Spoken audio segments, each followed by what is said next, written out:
dead. Media proudly presents...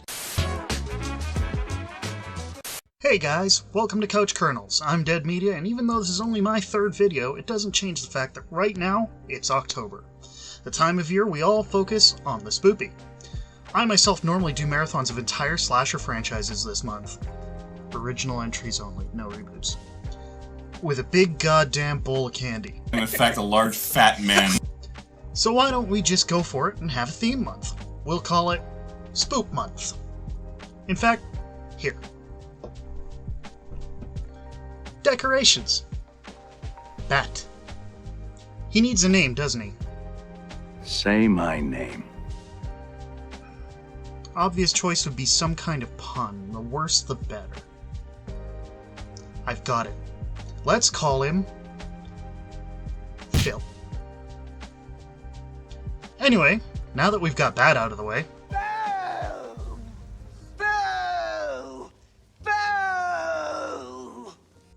let's get on with the review. Today's movie is called The Traveler. My copy looks like shit, but that's because I bought it used and ended up buying the disc only, so I had to print out a cover for it. Badly. Regardless, let's go over the criteria for today.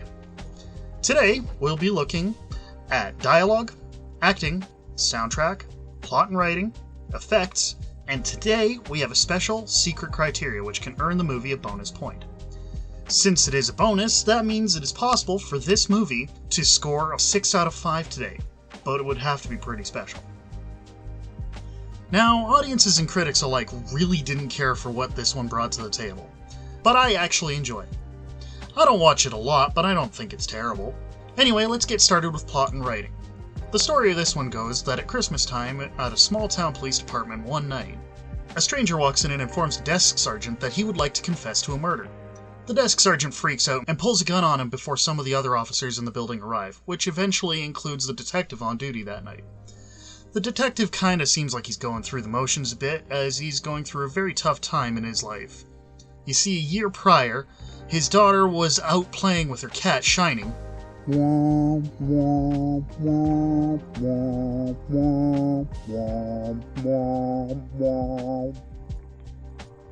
That was weird. Anyway, she's playing with the cat when she was abducted. We later find out that after her abduction, a drifter was found in the area where she went missing and brought in for questioning. However, the detective, who should not have been involved with the case, tried to beat a confession out of the drifter, with the help of the other cops in the department. They actually used torture tactics on the guy, the kind of shit the US reserves for inmates at Guantanamo. But back to the present. They take the stranger and try to process him as normal, but various things start going wrong. Pictures aren't turning out, light bulbs are blowing all over the precinct, the stranger can't even be printed, and he won't give a name. He also seems to move around the different cells when the cops go looking for him in the one they put him in. Then, and without giving too many details, the cops all begin to die off mysteriously one by one. Also, wait, what did I say back there about when this takes place? The story of this one goes that at Christmas time, at a small town police department one night. Confirmed. You guys, it's a Christmas movie. Just kidding. It's an interesting premise, honestly, and it could have been handled a bit better, but it's not completely squandered like some I've seen. Let's give it a kernel here. Next, let's talk about the effects. This should be fairly quick since, with only a $4 million budget, there isn't an awful lot to talk about. Mostly the gore effects. However, the stranger character does disappear at one point, and that didn't look too bad, but this movie was released in 2010, and that effect was being done just fine in the 90s. On TV. On shows like Charmed and The X-Files. Now as for those gore effects, the biggest scenes for these effects is during the murder scenes of a couple of the cops, and it seriously looks like they're throwing jellied cranberries on the fucking wall in one, and digging through stew meat in the guy's stomach in the other. It's absolute amateur hour, so I can't really give them a kernel. Let's talk about the acting. This movie was definitely sold on the star power of its miscast lead, Val Kilmer as a stranger, or as he's called by the cops and in the credits, Mr. Nobody. Now, Mr. Kilmer is notoriously difficult to work with, but this was around the time when he was releasing a lot of direct-to-DVD type stuff. This included. Also around this time, he released Columbus Day, which was fairly okay too, and Kilmer honestly looked a lot better there. Maybe that was on purpose? I don't know. Back to this performance though. He honestly looks like he'd really rather be anywhere else for most of the runtime and puts almost no effort into the bulk of his line reading. Maybe that's on purpose, but when his final scene has no more gravitas than his first, it wasn't the right choice. And neither was he. When you balance that out with the performances of the rest of the cast, including Dylan Neal as Detective Black, the grieving father, the performances come out okay. The rest of the cast puts in fairly good performances for their part in the movie, so this Colonel is for them. Not Val Kilmer. They still get one, though. On to the dialogue. There are actually a few memorable lines in this one, believe it or not. I don't believe it. I think a fair benchmark here would be a minimum of 4 to get a Colonel, don't you? Well, this one has 3. The lines include surprising ones that probably aren't the best things to say, like, "Crank the heat down, it's like Christmas in Auschwitz in here." Yeah, someone actually said that. Or an actually solid villain line in "You've gotta love a god who's not afraid to mete out a little vengeance when the need arises." The third was an exchange between a pair of cops near the end of the movie, with one asking the other, "What is he, a goddamn ventriloquist?" To which the other responds, "Yeah, and we're the dummies." Not an overall terrible joke, but in a movie that has otherwise dispensed with the humor, it seems out of place. Anyway, as far as dialogue goes, with only these 3 quotable lines, we won't give a Colonel for dialogue here. Now for the soundtrack. There were some odd choices here. It mostly sticks to the atmospheric sounds and instrumental swells for the bulk of the movie.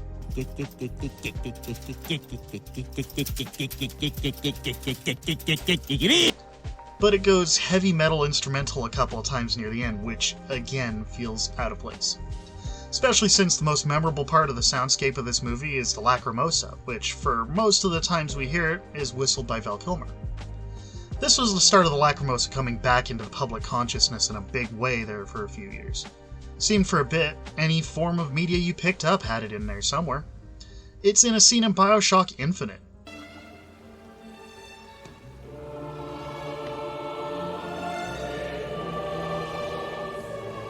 And when it's being whistled here with the little bit of audio adjusting they do to it, it's creepy. It really helps the atmosphere they're going for, and for that, and the bulk of the soundscape they create in this movie, we're gonna give them a Colonel. Finally, it's time for our mystery criteria. It's pretty simple in this case. Since the movie is a horror, we're gonna ask the important question. Is this thing actually scary? Now, I don't usually get too affected by that sort of thing in movies myself, with a few exceptions, so I'm gonna ask our resident scare tester, Big Country.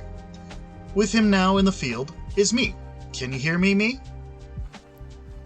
Thank you, me. Can you hear me? I hope you can. I'm here with Big Country, and I've got a very simple question for him. Did you think the movie was scary? No. No, it was not. Wonderful. Thank you very much, Mr. Country. Thanks, me. And thank you, Big Country. Well, with that reaction, I don't think we can award a Colonel here. Now, it's on to the tally. Let's tip out our bucket and see what we have. We have 3 Colonels. It is absolutely not a great movie, but I honestly like it. And I think it uses a decent premise better than some movies. You know the ones. Awesome premise, shitty movie. Because they straight up don't use the concept they've got sitting there on a silver platter. But I digress. Anyway, folks, it's time for Name That Frame. We're going to be starting a new game this time, as we'll be revealing the answer to what movie we had stills from in my Rules and Boss Baby 2 videos. Now, I think I screwed up a bit on that first round, though, and made it a bit unfair. But this is still a new series and a new game. There are always kinks to iron out, and we can make it better.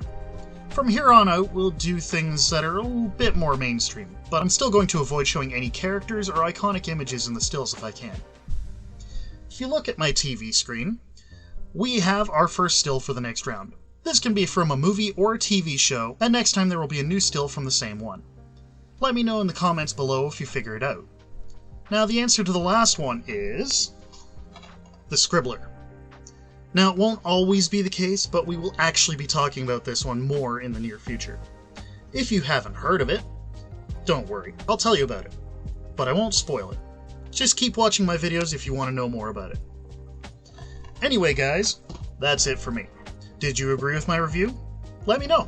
If not, please tell me why. I try to answer every comment. But goodbye for now, and I'll see you again soon. Who the fuck names their cat Shining? Boo boop doo boo beep beep beep boo boop boop boop boo boo boop boop boop boop boop beep beep beep beep beep beep beep